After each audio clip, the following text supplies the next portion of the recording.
Assalamualaikum warahmatullahi wabarakatuh. Selamat pagi anak-anak. Kembali lagi di pembelajaran IPA di kelas 8. Untuk hari ini kita masuk bab baru ya, yaitu tentang struktur dan fungsi jaringan tumbuhan.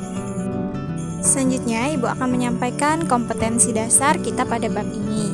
Untuk kompetensi dasar pengetahuan, kalian akan menganalisis keterkaitan struktur jaringan tumbuhan dan fungsinya serta teknologi yang terinspirasi oleh struktur tumbuhan. Sedangkan pada kompetensi dasar keterampilan, nanti kalian akan membuat atau menyajikan karya dari hasil penelusuran berbagai sumber informasi tentang teknologi yang terinspirasi dari hasil pengamatan struktur tumbuhan. Jadi pada bab ini insya Allah akan ada 2 tugas, yaitu 1 tugas untuk KD pengetahuan dan 1 tugas untuk KD keterampilan. Selanjutnya, berikut ini adalah indikator pencapaian kompetensi. Yang pertama, mendeskripsikan struktur dan fungsi akar. Kemudian yang kedua, mendeskripsikan struktur dan fungsi batang. Yang ketiga, mendeskripsikan struktur dan fungsi daun. Yang keempat, mendeskripsikan struktur dan fungsi bunga. Yang kelima, mendeskripsikan struktur dan fungsi buah dan biji.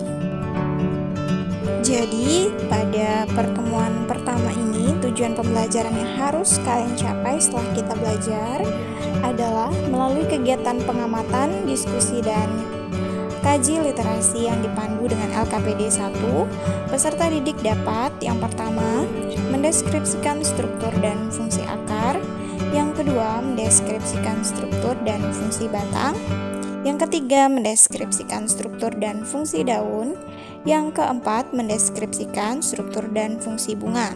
Kemudian yang terakhir, mendeskripsikan struktur dan fungsi buah dan biji. Semua itu dideskripsikan dengan benar. Selanjutnya, silakan kalian perhatikan bagan konsep berikut ini. Bagan konsep ini juga ada di buku paket kalian di halaman 148 ya. Silakan kalian perhatikan bagan berikut ini. Pada bab ini kita akan terbagi menjadi 3 pertemuan. Pertemuan pertama yaitu tentang organ tumbuhan. Organ tumbuhan ini terdiri atas organ vegetatif, yaitu akar, batang, dan daun. Kemudian ada organ generatif, yaitu bunga, buah, dan biji. Selanjutnya, pada pertemuan kedua, kita akan membahas tentang jaringan tumbuhan, di mana jaringan tumbuhan ini dikelompokkan menjadi jaringan meristem yang terdiri atas meristem primer dan meristem sekunder. Kemudian jaringan dewasa yang terdiri atas jaringan pelindung, contohnya epidermis, jaringan pengisi, contohnya parenkim, jaringan penguat, yaitu kolenkim dan sklerenkim, kemudian ada jaringan pengangkut, yaitu xilem dan floem. Kemudian pada pertemuan terakhir kita akan membahas tentang teknologi yang terinspirasi dari struktur tumbuhan. Ada panel surya, sensor cahaya, alat pemurnian air, dan lapisan pelindung dan pengilap. Apakah kalian pernah mengamati bagian-bagian tumbuhan dengan seksama? Dan tahukah kalian tumbuhan itu tersusun atas organ dan jaringan apa aja sih? Apakah juga kalian tahu struktur dan fungsi dari masing-masing organ dan jaringan penyusun organ? Nah, tahukah kalian banyak struktur dan fungsi jaringan tumbuhan yang diaplikasikan dalam berbagai teknologi dalam kehidupan sehari-hari? Nah, kalian tentu tertarik bukan untuk mengetahui jawaban dari pertanyaan-pertanyaan tersebut. Oleh karena itu, kita pelajari bab ini dengan penuh semangat. Kita wajib bersyukur kepada Tuhan Yang Maha Esa karena telah menjadikan negara Indonesia ini menjadi negara yang subur, sehingga banyak jenis tumbuhan yang tumbuh di Indonesia. Nah, tumbuhan merupakan makhluk hidup yang berperan dalam menyediakan oksigen, karbohidrat, protein, lemak, vitamin, dan mineral bagi manusia dan berbagai jenis hewan yang ada di bumi. Oksigen dibutuhkan oleh manusia dan hewan untuk pernapasan. karbohidrat dan lemak sebagai sumber energi, protein sebagai zat pembangun, vitamin dan mineral berfungsi membantu reaksi-reaksi dalam tubuh. Nah, kalau kalian perhatikan pada gambar, salah satu jenis tumbuhan yang banyak ditanam oleh masyarakat Indonesia adalah padi, atau nama latinnya adalah Oryza sativa. Nah, tanaman padi ini mampu menghasilkan beras yang kemudian kita masak menjadi nasi yang berfungsi sebagai sumber karbohidrat. Nah, pernah nggak sih kalian berpikir bagaimana padi dapat menghasilkan beras? Di mana sih proses tersebut berlangsung? Bagian mana dari tumbuhan yang berperan dalam proses tersebut? Nah, kamu tentu penasaran bukan? Bayangkan nih jika di Indonesia ini tidak terdapat tumbuhan. Tentunya manusia dan hewan tidak dapat hidup. Tuhan telah merancang tumbuh-tumbuhan dengan tersusun atas bagian-bagian yang memiliki struktur tertentu dan masing-masing memiliki fungsi khusus sehingga tumbuhan dapat melakukan berbagai proses dalam kehidupannya. Selanjutnya langsung saja kita masuk ke struktur dan fungsi akar, batang, daun, bunga, buah, dan biji ya.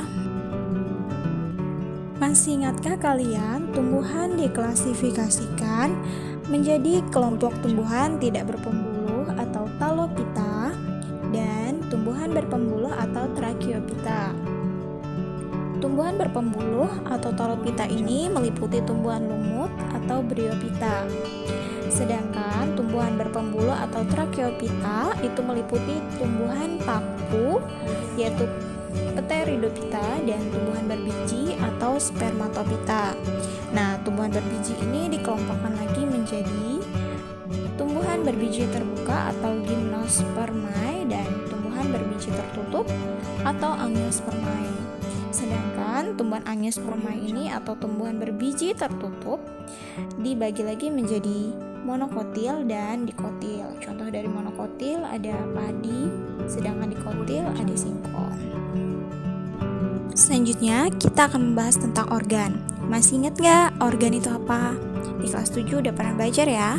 Organ itu adalah kumpulan dari beberapa jaringan yang berbeda dan membentuk satu kesatuan untuk melakukan fungsi tertentu. Nah, tahukah kalian organ penyusun tumbuhan berpembuluh? Nah, tubuh tumbuhan berpembuluh ada tersusun atas beberapa organ. Secara umum, organ penyusun tumbuhan berpembuluh dikelompokkan menjadi dua, yaitu organ vegetatif dan organ generatif. Nah, organ vegetatif itu apa sih? Organ vegetatif adalah organ tumbuhan yang berfungsi untuk mendukung pertumbuhan dan perkembangan tumbuhan, terutama berguna untuk penyerapan, pengolahan, pengangkutan, dan penimbunan zat-zat makanan. Organ vegetatif tumbuhan berpembuluh ini terdiri dari akar, batang, dan daun. Sedangkan organ generatif itu adalah organ tumbuhan yang berfungsi dalam proses perkembangbiakan secara generatif atau seksual. Jadi didahului oleh peristiwa perkawinan. Jadi kalau yang generatif itu yang kawin. Jadi dia melalui proses perkawinan.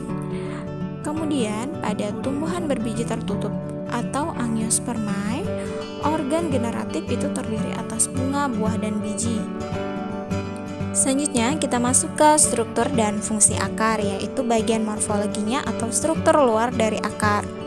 Yang pertama ada namanya leher atau pangkal akar atau disebut juga kolum.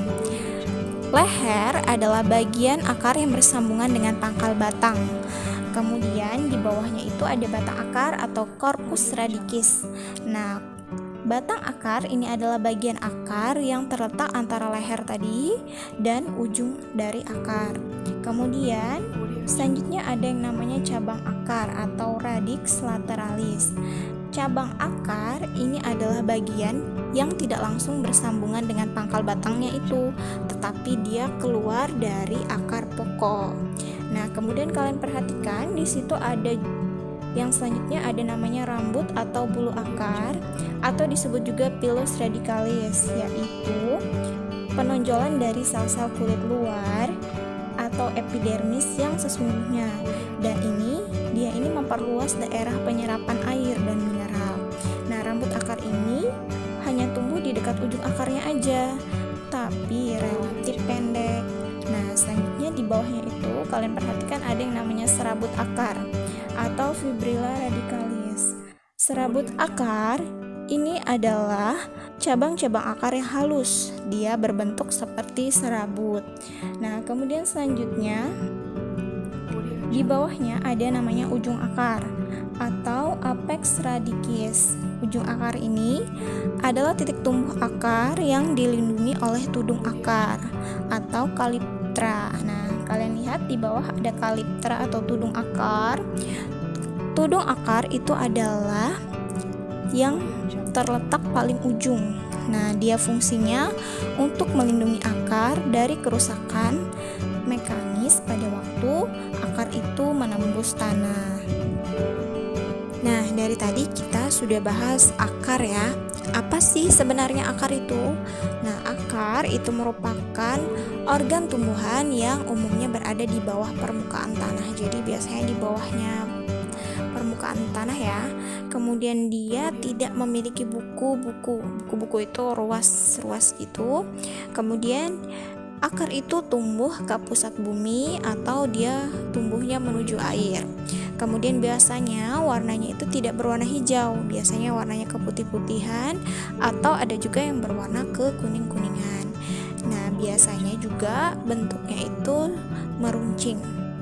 Nah, coba kalian perhatikan pada gambar. Gambar ini adalah gambar dari sistem perakaran tumbuhan. Yang A adalah akar serabut, yang B adalah akar tunggang. Jadi ada dua jenis sistem perakaran pada tumbuhan. Nah, biasanya tumbuhan monokotil, contohnya padi, jagung, atau rumput, itu memiliki sistem perakaran seperti gambar A, yaitu serabut.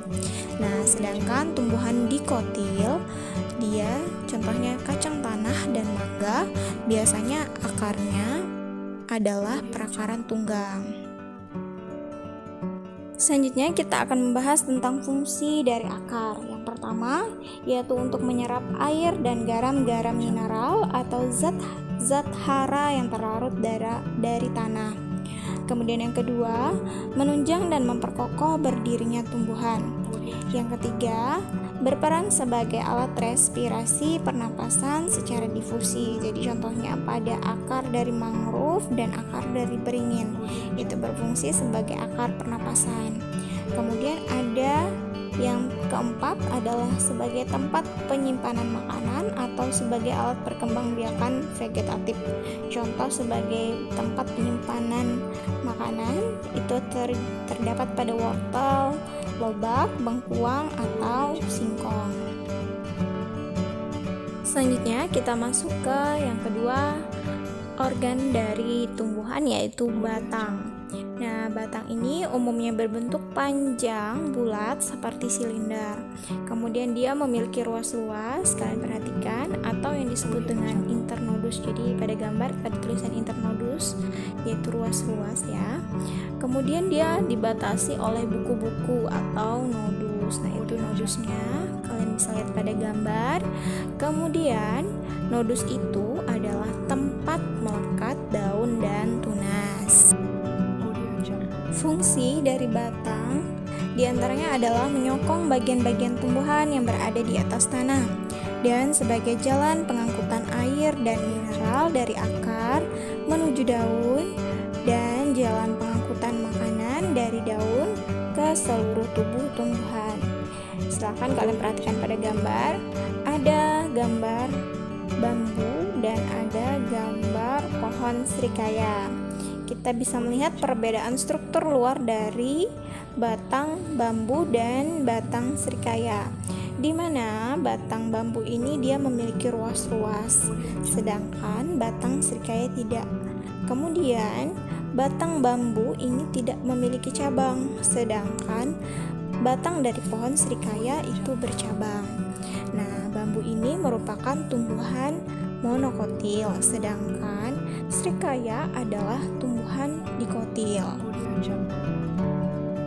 Pada beberapa tumbuhan, batang dapat mengalami modifikasi dan berfungsi sebagai tempat menyimpan cadangan makanan. Kalian perhatikan pada gambar, ada tanaman tebu, kentang, dan rimpang kunyit. Nah, ketiga tanaman ini merupakan tanaman yang menyimpan cadangan makanan pada batangnya.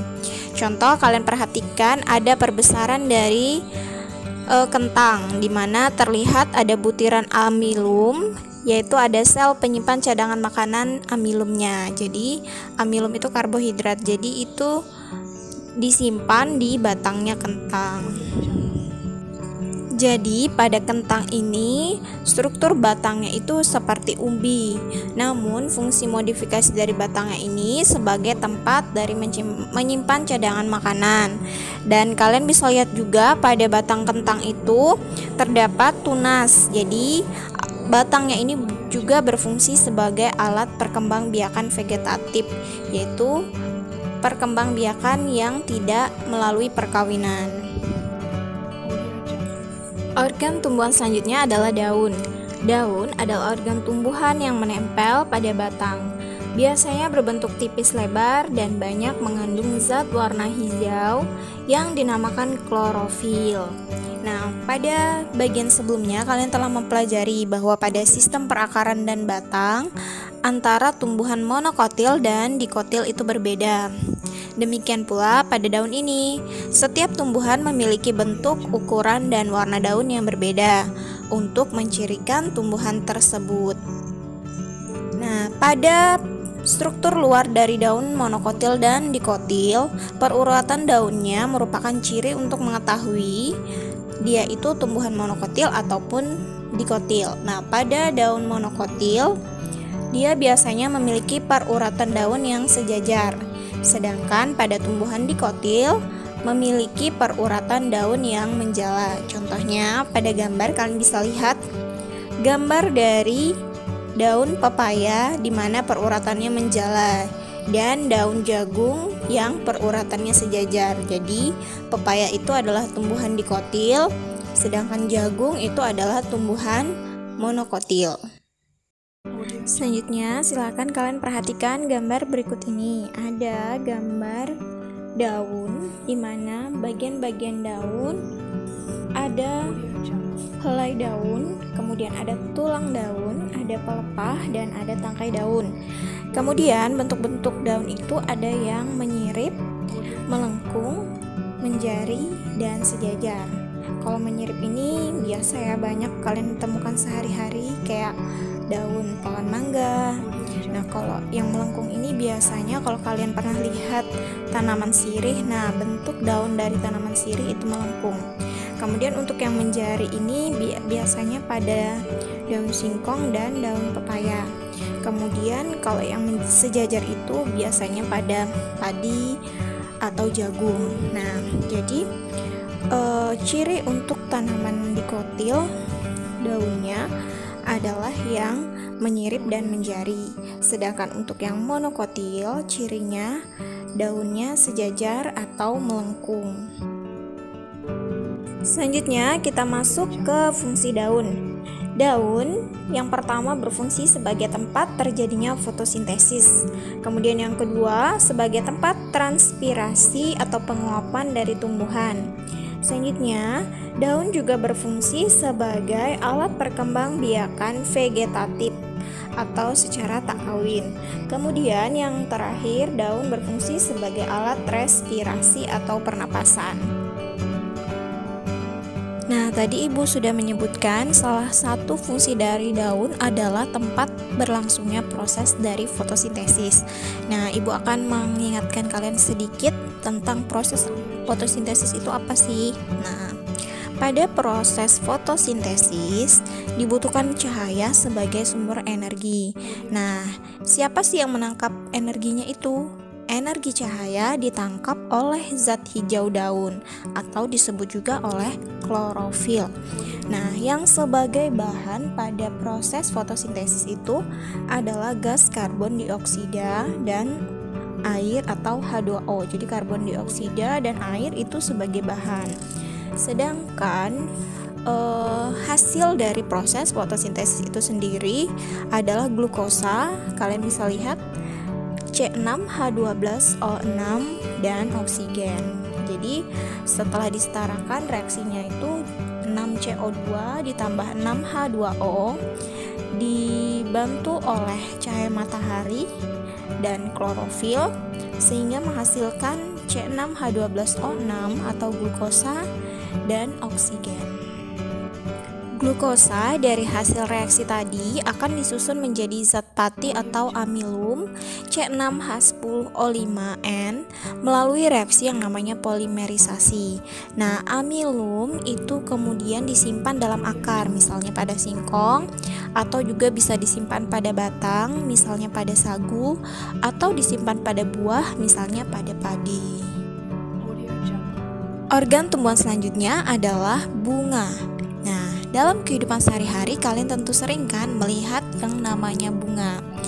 Bunga memiliki fungsi yang pertama sebagai alat perkembangbiakan generatif atau reproduksinya melalui perkawinan. Nah, selanjutnya bunga juga berfungsi sebagai untuk menarik serangga agar dia hinggap dan melakukan penyerbukan. Nah, bunga ini juga sebagai untuk menghasilkan biji. Dan fungsi yang terakhir adalah bunga sebagai wadah atau tempat menyatunya gamet jantan dan gamet betina. Selanjutnya, kalian bisa lihat pada gambar, secara umum bunga ini tersusun atas dua bagian. Ada yang namanya perhiasan bunga dan ada namanya alat reproduksi bunga. Nah, kalian lihat pada gambar, untuk perhiasan bunga itu meliputi ada tangkai bunga, kemudian kelopak, dan mahkota. Sedangkan untuk reproduksi, alat reproduksi pada bunga itu yaitu benang sari itu sebagai alat kelamin jantan dan putik itu sebagai alat kelamin betina. Nah, bunga yang memiliki bagian-bagian yang sudah Ibu sebutkan tadi itu disebut dengan bunga lengkap.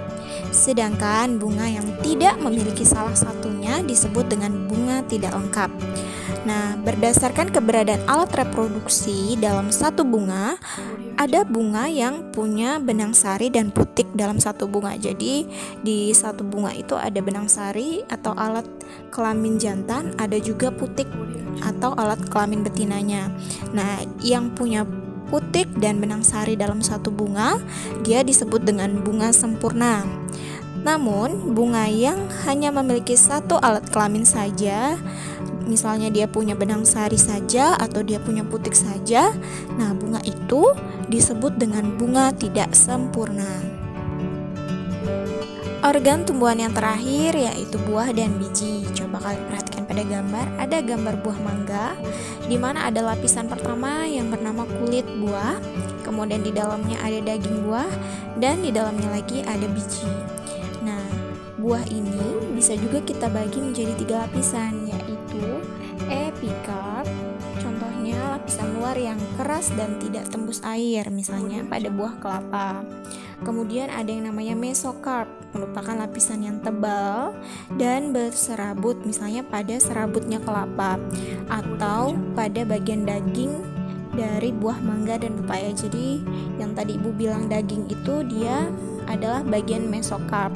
Kemudian yang terakhir ada endokarp, bagian dalamnya merupakan lapisan paling dalam yang tersusun atas lapisan sel yang sangat keras dan tebal, misalnya pada tempurung kelapa atau yang berupa selaput tipis, misalnya rambutan.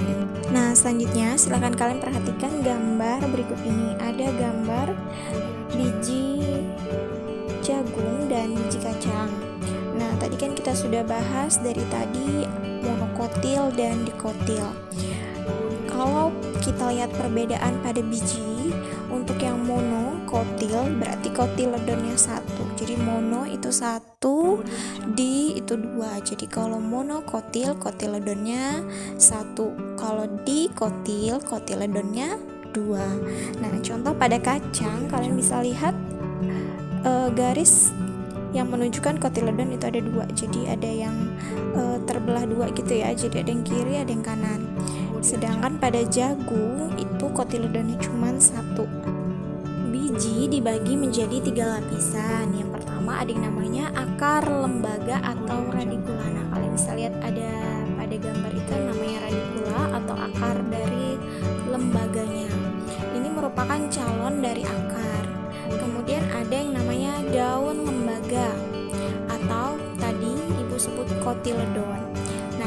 lembaga atau daun pertama pada tumbuhan ini berfungsi sebagai tempat berlangsungnya fotosintesis sebelum daun sebenarnya terbentuk.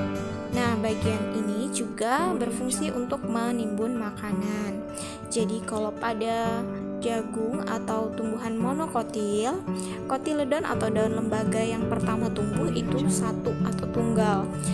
Sedangkan pada tumbuhan dikotil, kotiledon atau daun lembaga yang pertama tumbuh ini dia biasanya dua atau sepasang gitu. Jadi kalau kalian nanti ibu akan memperlihatkan di akhir perbedaan dari lembaga atau daun lembaga dari tumbuhan dikotil dan monokotil ini. Kita lanjut dulu ke struktur dari putik. Jadi sebelum menjadi buah atau sebelum ada buah dan ada biji, sebenarnya bakal buah atau calon buah dan biji ini ada di dalam putik. Jadi kan biasanya kalau kalian pernah punya pohon mangga atau pohon yang berbuah, biasanya dia melalui proses bunga dulu baru kemudian menjadi buah. Nah, bakal buah dan bakal biji ini ada di dalam putik. Nah, jadi kalau kalian perhatikan struktur dari putik yang bagian bulat di bawah itu merupakan bakal dari buah dan biji. Kemudian di bagian atas dari struktur putik itu ada yang namanya tangkai putik, dan di bagian puncaknya ada namanya kepala putik. Nah, kalau gambar struktur putiknya di video ini kurang jelas, kalian bisa buka buku siswa kalian di halaman 118 ya. Seperti janji ibu sebelumnya, ibu akan memperlihatkan pada kalian proses pertumbuhan dari biji menjadi tanaman dari tanaman monokotil dan dikotil. Kalian bisa lihat di bagian atas itu adalah tanaman monokotil, kemudian yang di bawah ada tanaman dikotil. Untuk bagian atas kalian perhatikan dulu, kotiledonnya itu kan cuma satu, tadi ibu bilang kalau mono. Jadi mono artinya satu, monokotil, kotiledonnya satu, daun lembaganya cuma satu. Nah, kalau kalian lihat pada gambar yang di ujung pada monokotil, first leaf-nya itu cuma satu. Nah, jadi kalian bisa bedakan pada gambar di bawahnya. Untuk gambar yang di bawah first leaf-nya itu tulisannya first leaf yang ada tulisan first leaf itu ada 2 daun. Jadi pada tanaman dikotil, daun lembaga yang pertama tumbuh itu ada 2 atau sepasang. Nah, selanjutnya yang terakhir ibu akan memperlihatkan kalian perbandingan atau perbedaan dari tanaman monokotil dan dikotil, yaitu perbedaan akar, batang, daun, dan bunga. Jadi ini kesimpulannya yang bisa kita ambil pada pembelajaran hari ini. Nah, untuk kita lihat yang pertama untuk akar dari tanaman monokotil dan dikotil. Untuk tanaman monokotil, akarnya merupakan akar serabut, sedangkan pada tanaman dikotil atau yang berkeping 2, akarnya adalah akar tunggang. Selanjutnya pada batang, kalian bisa lihat pada batang. Untuk tanaman monokotil, batangnya biasanya ruasnya terlihat jelas, ruas atau buku-bukunya itu terlihat jelas. Sedangkan pada tanaman dikotil, batangnya itu dia bercabang dan ruasnya tidak terlihat dengan jelas. Selanjutnya pada daun, tadi kita sudah bahas peruratannya. Untuk yang monokotil adalah sejajar, di mana tulang daun sejajar atau melengkung.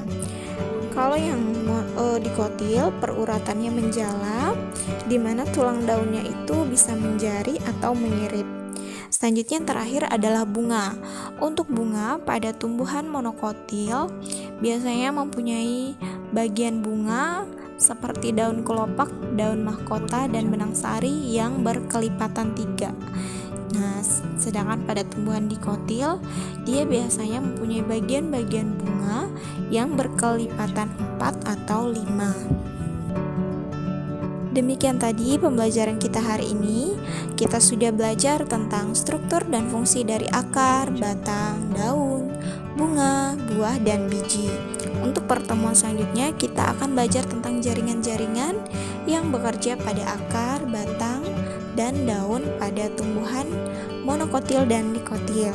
Kemudian di pertemuan selanjutnya juga akan ada LKPD atau lembar kerja atau tugas untuk kalian yang masih berhubungan dengan materi atau pertemuan kita yang hari ini. Jadi pastikan kalian mengingat pembelajaran hari ini dan mengikuti video pembelajaran di pertemuan yang berikutnya.